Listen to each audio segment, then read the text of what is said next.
আমার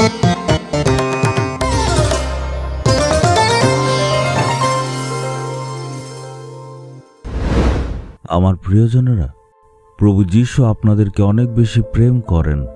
উনি এমন ঈশ্বর যিনি আমাদের প্রতি খেয়াল রাখেন। আপনাদের সাথে যখনই আমি কথা বলি, প্রভু আমার মনে বোঝা একটা দেন। আমি মনে চিন্তা করি এদের জন্য আমার একটা প্রচার প্রস্তুত করতে হবে, তখন আমি তার জন্য প্রার্থনা করি। আমি তখন প্রভুর উপস্থিতি পাই, আর এর জন্যেই এই প্রচার দ্বারা পবিত্র আত্মা আপনাদের সাথে কথা বলেন। লোকেরা বলে যে আজকের মান্না ঈশ্বর আমাদের দিয়েছেন। কোনো মানুষের কথা দ্বারা এই উপলব্ধি পাওয়া যাবে না, একমাত্র ঈশ্বরের পরাক্রমেই পাওয়া যায়। চলুন আজকে আমরা ঈশ্বরের বাক্যর দিকে ধ্যান দেই। আমরা দেখব রুথ 2:12 তুমি যা করেছ তার জন্য ঈশ্বর তোমায় পুরস্কৃত করুন। ইসরায়েলের আরাধ্য প্রভু পরমেশ্বর, যার কাছে তুমি আশ্রয় নিতে এসেছ, তিনি তোমাকে আশীর্বাদে পূর্ণ করুন। প্রভুর থেকে আপনি সম্পূর্ণ পুরস্কার পাবেন, প্রভুর থেকে সম্পূর্ণ আশীর্বাদ পাবেন।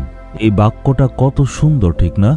চলুন আমরা ঈশ্বরের কাছে যাই, ঈশ্বরের চরণে বসি। কারণ যারাই ঈশ্বরের কাছে আশ্রয় নিতে আসে তাদেরকে ঈশ্বর পুরস্কৃত করেন আর আশীর্বাদ দেন। একটা পাখি যেমন তার বাচ্চাদের নিজের ডানার ভেতরে সুরক্ষিত রাখে, একইভাবে যীশু নিজের সন্তানদের কাছে রাখেন আর উনি তাদেরকে সামলান। যীশুর ডানার নিচে আসলে আপনি সুরক্ষিত থাকবেন। ঈশ্বরের ডানার ছায়ার নিচে যখন আপনি আসবেন, তখন সম্পূর্ণরূপে আপনি আশীর্বাদ পাবেন। প্রভু যীশু শুধুমাত্র প্রেম করেন না, শুধুমাত্র দেখভাল করেন না, উনি আমাদের সঙ্গে থেকে আমাদের সুরক্ষিত রাখেন।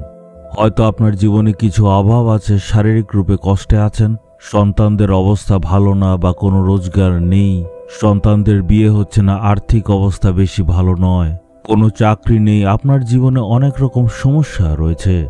নিজের ঘর বানানোর জন্য অনেক চেষ্টা করছেন, কিন্তু কোনোভাবেই সেটা সম্পূর্ণ হচ্ছে না। প্রভু কাজের অনুসারে পুরস্কৃত করবেন। আপনি নিশ্চয় প্রভুর চরণে এসছেন, তাই চিন্তা করবেন না। দেখবেন সঠিক সময়ে ঈশ্বর আপনার জীবনে পুরস্কার নিশ্চয় দেবেন। আপনি যেহেতু আজ প্রভুর চরণে এসছেন, নিশ্চয় পরিবর্তন দেখবেন। আপনি পুরস্কৃত হবেন, আপনি আশীর্বাদ পাবেন। আপনাকে প্রচুর আশীর্বাদ দেওয়ার জন্য যিশু মারা গেলেন, তাই আপনি আনন্দে থাকুন। আপনার সকল পাপ আর অভিশাপ প্রভু যিশু ক্রুশের উপর সহ্য করে নিলেন আপনার জন্য। হে প্রভু, ক্রুশের উপর আপনি আমার জন্য সকল দুঃখ, কষ্ট, যন্ত্রণা সহ্য করলেন। আপনার প্রতিজ্ঞা সম্পূর্ণ আশীর্বাদ দেবেন। আপনি বিশ্বাসের সহিত বলুন, আজকে আশ্চর্য কাজ দেখব। তখন দেখবেন ঈশ্বর আশীর্বাদ করবেন। আজকে মন খুলে প্রভুকে বলুন, হে যিশু, আমি আপনার চরণে এসেছি, আপনি আমায় আশীর্বাদ করুন। আমার জীবনের সকল অভাব দূর করে দিন। আপনার আশীর্বাদ আমার অভাবগুলি দূর করবে। ধন্যবাদ।